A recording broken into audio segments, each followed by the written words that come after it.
L'attenzione al mondo femminile deve essere costante, non solo un giorno all'anno. La Giunta regionale del Veneto è passata dalle parole ai fatti, approvando nella seduta di oggi, proprio nel giorno dell'8 marzo dedicato alla festa della donna, un bando per promuovere l'eccellenza in rosa nel fare impresa.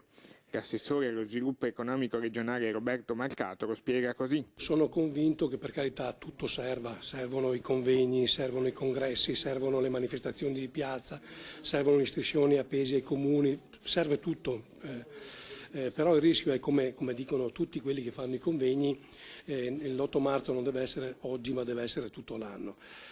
Allora se davvero crediamo in questo noi dobbiamo dare una mano alle nostre donne per ridurre il più possibile il gap che ancora esiste fra le donne e i maschi, perché è del tutto evidente che c'è ancora. Marcato ha anche le idee ben chiare sulle difficoltà delle donne nel fare impresa e su quali siano le cause. Credo che sia un problema culturale, questo è un mondo ancora a trazione maschile, anche culturalmente.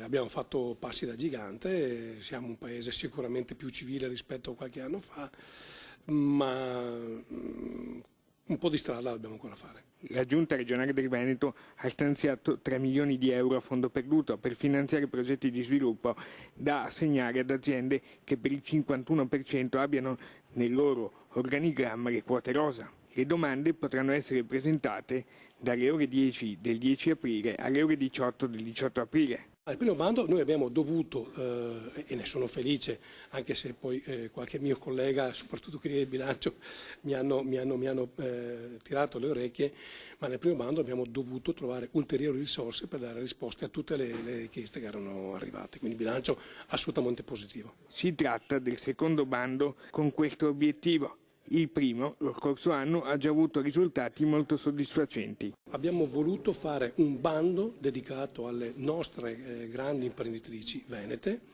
e un bando per aiutarle a fare impresa.